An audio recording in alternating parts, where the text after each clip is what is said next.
नमस्कार। डिबेट अब तक में एक बार फिर आपका स्वागत है और मैं हूं दर्शपाल गुप्ता। क्या विश्व युद्ध की तरफ जा रहे हैं हम? जिस चीज की शंका थी आखिर वही होने जा रहा है। क्या कुछ ही दिनों में वर्ल्ड वॉर जो है शुरू होने जाने वाली है? ऐसी स्थिति आ चुकी है इस वक्त इजराइल के साथ जो कुछ हो रहा है और वहां जो युद्ध चल रहा है, वहां जो हकीकत इस वक्त सामने आ रही है, तो यही लग रहा है कि आने वाले दिनों में बहुत जल्दी एक बहुत बड़ा युद्ध हो सकता है और वो वर्ल्ड वॉर में कन्वर्ट हो सकता है।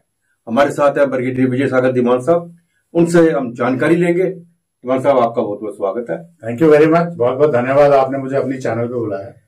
फिर साहब, इस वक्त जो हालात बने हुए वहां पे इजराइल में करते, वहां पे अटैक उसकी एम्बेसी में किया गया, उसका काफी उनके ऑफिसर्स मारे गए, उसका रिएक्शन हुआ। अब रिएक्शन के साथ साथ ये आ रहा है कि बहुत से कंट्रीज जो है इनमें इन्वॉल्व हो रही है। यूएसए की इन्वॉल्वमेंट हो सकती है, अब यूएसए आता है तो उसके साथ साथ दूसरे भी इन्वॉल्वमेंट हो सकती है। तो इसमें एक शंका सामने आ रही है कि हो सकता है कि कुछ ही दिनों में एक बहुत बड़ा युद्ध हो और वह युद्ध विश्व युद्ध में कन्वर्ट हो जाए। देखिए, जहां तक इजराइल में जो हमास के साथ लड़ाई चल रही थी, तो वहां पे काफी सारा जो disproportionate use of force, humanitarian crisis, UN के जो एड वर्कर्स, इस किस्म की बातें चल रही थी और हर कोई चाहता था कि इजराइल को ह्यूमैनिटेरियन ग्राउंड्स पे रोका जाए। परंतु अमेरिका इजराइल के साथ था और इजराइल के नेतन्याहू ने बड़ा बोला है कि बड़ा क्लियरली कि मेरा जो लक्ष्य है वो हमास को खत्म करना है, उसमें चाहे सिविलियंस की जान जाए उसकी हमें कोई परवाह नहीं। हमारा पर्पज है कि हमारे हॉस्टेज वापस आए और उसको जो हमास है उसको खत्म कर दिया जाए। इस चक्कर में क्या होता है कि जो उनके सहयोगी हैं, इजराइल के सहयोगी जैसे अमेरिकन हैं और हमास के सहयोगी मतलब आका, वो है उनके Houthi, Hezbollah, all three supported by Iran. अब ईरान प्रोक्ष रूप से सामने नहीं आ रहा, इनके थ्रू लड़ाई लड़ रहा है। अब जहां तक मिडिल ईस्ट के सारे कंट्रीज का सवाल है, सिर्फ एक यमन और कतर को छोड़ के कोई ऐसा कंट्री मिडिल ईस्ट में नहीं है जहां पे अमेरिकन ट्रूप्स की प्रेजेंस ना हो। क्योंकि सीरिया में भी लड़ाई चल रही थी पहले, जो अभी भी ऑन है, मतलब खत्म नहीं हुई है। वो जहां पे जो बहुत सारे I would say terrorist groups हैं एक दूसरे के अगेंस्ट लड़ रहे हैं, तो वहां पे भी अमेरिकन प्रेजेंस है। तो ये जो एक किस्म की उकसाने की जो बात थी वो ईरान की तरफ से होती रही है वाया प्रॉक्सीज। तो उस चक्कर में आगे कुछ अमेरिकन बेसिस के ऊपर भी अटैक हुए और उसमें जब ईरान की जो सबसे बड़ी, जिसको टेररिस्ट ऑर्गेनाइजेशन डिक्लेयर किया हुआ है, वो है उनकी रिपब्लिकन गार्ड्स कोर, जो कि सीधी आयतुल्लाह खमानी के अंडर काम करती है। और इसी कोर के जो बंदे ऊपर जाते हैं तो वो उनको प्रेसिडेंट, प्राइम मिनिस्टर वगैरह बनाया जाता है। और ये हार्ड लाइनर्स हैं। 1979 में जब ईरानियन रेवोल्यूशन हुआ था तो उस वक्त जो उन्होंने अपने शाह ऑफ ईरान को तो ओवरथ्रो किया था, जो यूएस सपोर्टेड था, तो ये हार्ड लाइनर वो वाली कोर है। तो यहां पे इस वक्त एम्बेसी में इजराइल को खबर मिलती है कि वहां पे कम से कम उनके 7 जनरल्स, टॉप जनरल्स हैं, वो वहां पे हैं। अब हमला तो एम्बेसी के ऊपर हुआ है और इजराइल कहता है हमने नहीं किया, और उस हमले में सबको पता है कि इजराइल ने किया है। और उसमें उनके जो 7 बंदे मारे जाते हैं, उसमें से 4 टॉप कमांडर्स मारे जाते हैं। जैसे ही ये घटना होती है तो ऑब्वियसली आयतुल्लाह खमानी की तरफ से गुस्सा आएगा, बदला लेंगे। हिजबुल्लाह बोलता है बदला लेंगे, हूती बोलता है बदला लेंगे, सारे बदले के मोड में। एक हमास ही है जो बिल्कुल बैटर्ड है, उसके यहां से आजकल कोई स्टेटमेंट नहीं आ रही। अब ये बदला कैसे लेंगे? पूरी दुनिया की जितनी भी इंटेलिजेंस एजेंसीज हैं, चाहे वो मोसाद है, सीआईए है, इवन केजीबी है, या इवन यूरोपियन कंट्रीज की हैं, सबको मालूम है, ब्रिटिश की एमआई है, सबको मालूम है कि ये हमला होने वाला है और कैसे होगा।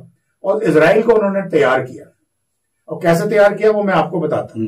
तो अल्टीमेटली जब परसों हमला होता है, अब देखिए उन्होंने इनके ऊपर 85 ड्रोन छोड़े, 36 क्रूज मिसाइल बरसाई और 110 सरफेस टू सरफेस मिसाइल बरसाई, और यह हमला कम से कम 5 घंटे चला है।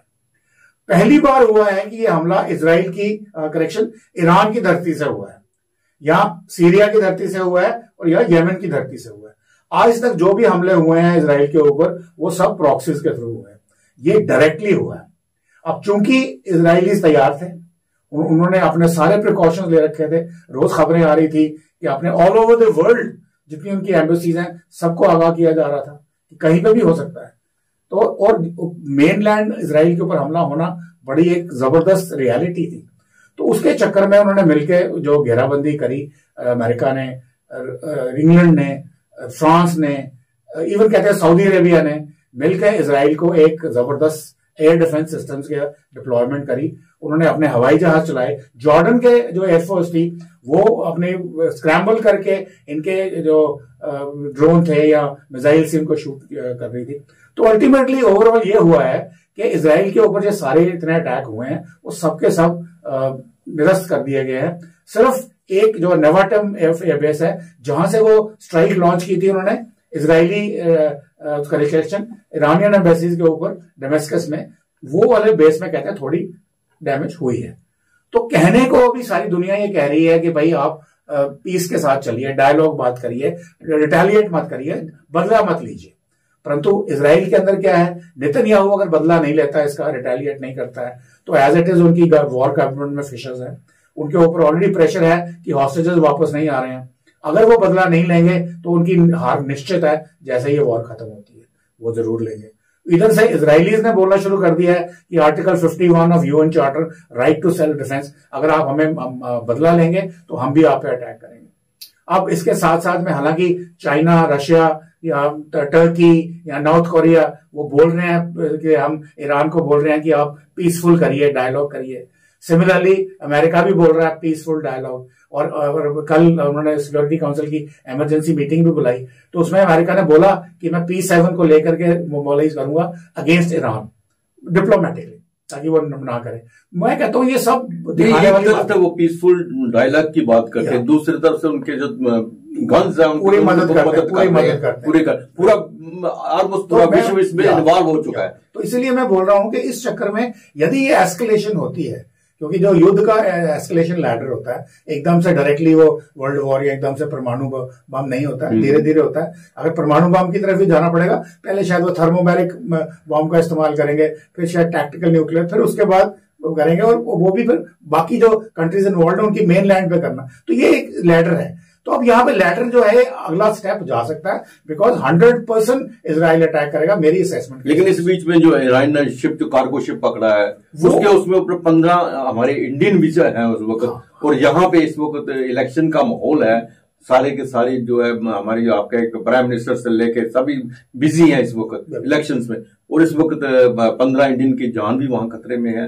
बिल्कुल बिल्कुल। तो अभी एक तरफ तो ये जो है, अगर यहाँ पे रिटेलिएशन, टिट फॉर टैट, बदला शुरू करते रहेंगे तो ये पक्का विश्व युद्ध की तरफ जाएगा, बिकॉज सब इन्वॉल्व हो जाएंगे। अभी जहां तक आपने ये शिप की बात करी है, ये बेसिकली एक शिप है, इसकी कोई पार्ट ओनरशिप किसी इजरायली के पास है। अब ये जहां तक जब से युद्ध शुरू हुआ है, रेड सी और gulf, Persian gulf, Indian ocean, ये सारा इलाका रिस्ट्रिक्टेड है। यहाँ पे अमेरिकन, ब्रिटिश और ऑस्ट्रेलियन नेवीज मिलकर के अपने शिप्स को एस्कॉर्ट कर रही हैं। अब ये किसी तरीके से ईरानियन फोर्सेस ने उनके ऊपर कब्जा कर लिया है, शिप को कैप्चर कर लिया। वो कहते हैं कि ये यहाँ पे नहीं आने चाहिए थे, ये इजरायली बेस्ड है, हमने मना किया था, और आपके जो सामान आप ले जा रहे हो वो कॉन्ट्राबैंड है। अब वो क्या है हमें नहीं मालूम, परंतु हमें ये पता है कि उसके 15 भारतीय उस क्रू के अंदर है, डिस्पाइट अदर नेशनैलिटीज। अब भारतीय है, अभी हमारे यहाँ भी इलेक्शन है, पर अगर इलेक्शन नहीं भी होती, ये पहली बार नहीं है कि हमारे जयशंकर साहब फॉरेन मिनिस्ट्री या हमारे प्राइम मिनिस्टर मोदी जी ने रिएक्ट नहीं किया है। उन्होंने पहले भी कई बार अफगानिस्तान से इवैक्यूएट किया है। कतर में जिनको फांसी की सजा दे दी गई थी 8 बंदों को, और कतर जैसे कंट्री से बुला के लाए हैं। ईरान तो फिर भी हमारा दोस्त है और इसराइल भी दोस्त है, दोनों के साथ हमारे कमर्शियल इंटरेस्ट हैं। एक के साथ हमारा मिडिल ईस्ट कॉरिडोर बनता है यूरोप का, दूसरे साथ इंटरनेशनल नॉर्थ साउथ कॉरिडोर बनता है छाबर पोर्ट पे। तो वो दोनों के साथ हमारे रिश्ते बड़े अच्छे हैं, और बड़ी अच्छी कूटनीति, डिप्लोमेसी का इस्तेमाल करके अभी उन्होंने फिलहाल ईरानियों ने बोला है कि आप आकर के एक्सेस ले सकते हैं अपने बंदों में, अभी उनको छोड़ा नहीं है। परंतु फिर भी मैं कहूंगा कि ये फुल मार्क्स है हमारे जयशंकर साहब को, फॉरेन डिप्लोमेसी को, या मोदी जी की पॉलिसीज को, कि कम से कम जो हमारे 15 बंधक उस जहाज पे हैं, उनको, उनके घर वालों को कम से कम राहत तो मिली। ऐसा तो नहीं कि भाई वो इस लड़ाई के अंदर जो चल रही है वो शिप को उड़ा दे। 2 शिप्स को उन्होंने सिंक भी किया, बाय द वे उड़ाया भी है, उनके ऊपर अटैक भी किया है। तो अगर इस किस्म का अटैक होता है तो उनकी जान खतरे में है।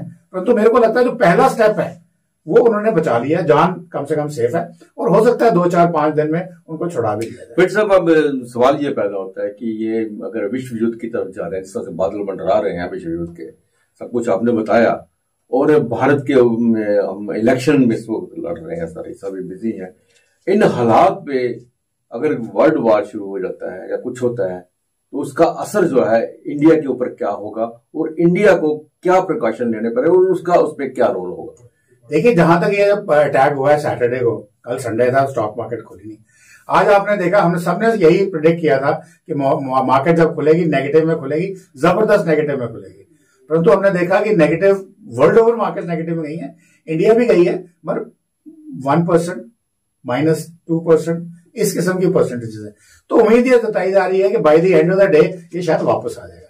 परंतु अगर वर्ल्ड वॉर हो जाती है, देखिए इसके साथ साथ हमारा जो पेट्रोल था, अपना क्रूड ऑयल का रेट था, वो ऑलरेडी $90 पे पहुंच गया है। जैसे जैसे ये अगर रिटेलिएशन होती है तो बढ़ता चला जाएगा। अब क्रूड ऑयल का रेट अगर बढ़ जाएगा तो इंडिया के लिए एक बहुत बड़ा चैलेंज हो जाएगा। हालांकि मोदी जी ने, यहाँ हमारे जो पेट्रोलियम मंत्री हैं, उन्होंने ऑलरेडी प्रिकॉशंस ले रखे हैं। वो 20% मेथनॉल को ऐड करके अपनी डिपेंडेंसी को कम कर रहे हैं। हमने 50 गीगावाट्स की या व्हाटएवर फिगर, एक बहुत बड़ा रिन्यूएबल एनर्जी का टारगेट अचीव किया है कुछ दिन पहले। तो हमारी जो रिलायंस है, हम ऑलरेडी कम कर रहे हैं फॉसिल फ्यूल के ऊपर। परंतु फिर भी जो मोदी जी ने बोला था, अभी तो ट्रेलर दिखाया है, फिल्म बाकी है, तो वो फिल्म, उसमें काफी प्रभाव पड़ेगा। नंबर 1, अभी ऊपर से इलेक्शन चल रही है। अब इलेक्शन में तो कोई प्रधानमंत्री हो या कोई भी ऑपोजिशन का लीडर हो, उसने तो बहुत बोलनी है। ऑपोजिशन इस मुद्दे को उठाएगी, बोलेगी जी आपने ट्रेलर वेलर की बात करी थी, बताइए कहाँ है। अब वो दुनिया को नहीं बताएंगे, हमारी जो पॉपुलेशन है, जो हमारे वोटर्स हैं, उनको ये नहीं बताएंगे कि ये जो एक फैक्टर है, ये मोदी जी के हाथ में नहीं है, ये इंटरनेशनल फैक्टर है जिसको कोई कंट्रोल नहीं कर सकता। हालांकि उसमें भी बहुत फायर फाइटिंग बोलो ना करी है। रिन्यूएबल एनर्जी में हम बहुत आगे हैं। मेथनॉल वाला जो ऐड करना शुरू कर दिया, वो हमारे पेट्रोल पंप से बिक रहा है ऑलरेडी, और वो बस 20% की भी अगर कम करें तो हमारे फॉरेन एक्सचेंज बढ़ बनती है।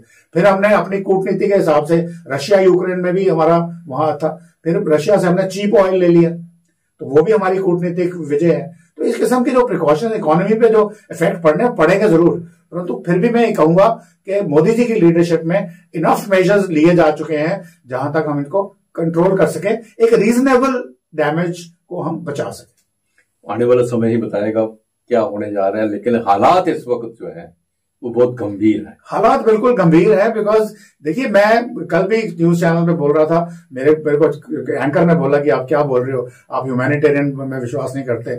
मैं कहा वो बात नहीं करता। लॉज होते हैं, कॉन्स्टिट्यूशन होती है, ह्यूमैनिटेरियन लॉज हैं या कोई सद्भावना की बातें हैं, वो उन लोगों के लिए जो सारे उन चीजों को माने। अब एक आदमी बोले कि नहीं मेरे पे कॉन्स्टिट्यूशन, जैसे हम इंसर्जेंसी की लड़ाई लड़ रहे हैं इंडिया के अंदर, with one hand tied behind, कि वो टेररिस्ट को भी ह्यूमन राइट्स देने हैं। क्यों देने हैं? जब अगर आप करोगे, किसी कोई बेकार की बात करते हो, जब आपने हमारे बंदों को मारा तो क्या वो ह्यूमन राइट्स नहीं था उनका? तो इस किस्म की मैं बात बोलता हूं कि ये चीजें थोड़ी समझनी चाहिए। और जितना पैसा हम मेंटेनेंस ऑफ मिलिट्री हार्डवेयर, आर्मीज पे लगा रहे हैं, या इवन अगर हमारे कमर्शियल इंटरेस्ट को हमने प्रोटेक्ट करना है उस पे लगा रहे हैं, बॉर्डर्स डिफेंड करते हैं, ये पैसा अगर हम ह्यूमैनिटी पे लगाएं तो कहां ह्यूमैनिटेरियन की जब हम बात करते हैं तो एंगल कहां जाता है? इनकी क्या जरूरत क्या है? मैं खुद 42 years I been hardcore army man, उसके बावजूद मैं बोल रहा हूं कि ये सारा खर्चा जो है, this can be spent for the welfare of the normal being. आपको फिर स्वर्ग की क्या कामना है? क्यों स्वर्ग की बात करते हैं? स्वर्ग तो यहीं बन जाएगा अगर आप जितना बजट लगा रहे हैं इसके ऊपर। तो इसलिए जो लोग इस चीज को मानते नहीं है, मेरे ख्याल में उनके लिए कोई ह्यूमन राइट्स नहीं है, कोई ह्यूमैनिटेरियन एड्स नहीं है। हाँ, कुछ जो कोलैटरल डैमेज हो जाती है, कुछ बच्चों की बात करते हैं, औरतों की बात करते हैं, जैसे हमास की बात करते हैं। वो एंकर साहब मेरे से नाराज हो गए कल, पर मैंने कहा भाई देखो, वो औरत बच्चे भी तो उन्हीं की है ना जिन्होंने अटैक किया। तो उनको पता होना चाहिए कि अगर हम अटैक करेंगे, दूसरों की औरतों बच्चों को मारेंगे या उनकी डेड बॉडीज के ऊपर उसको खुशियां मनाएंगे और ओपनली वीडियो काट कर दुनिया को बताएंगे, तो तुम्हारे बच्चों के साथ भी यही होगा यार। तो मैं साथ में उनको ये भी बोला, मैं देखिए आप नेशनल चैनल पे, मैं तो जम्मू कश्मीर का रहने वाला हूं, मेरे भाई बंधु रोज मरते हैं यहाँ पे इंसर्जेंसी में, मेरे फौजी मरते हैं इंसर्जेंसी में। तो आपको समझ में नहीं आता कि कितनी तकलीफ मेरे दिल में कितनी तड़प होगी इस चीज के बारे में। तो मैं कहता हूं इस चीज को खत्म करो।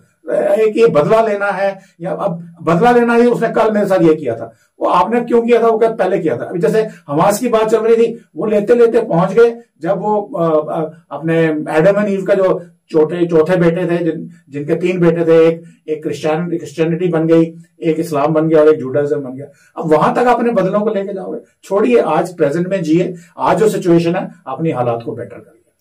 पीर साहब, आपने ये सब जानकारी हमारे दर्शकों को दी, इसके लिए आपका बहुत बहुत धन्यवाद। थैंक यू वेरी मच, बहुत बहुत धन्यवाद आज के लिए।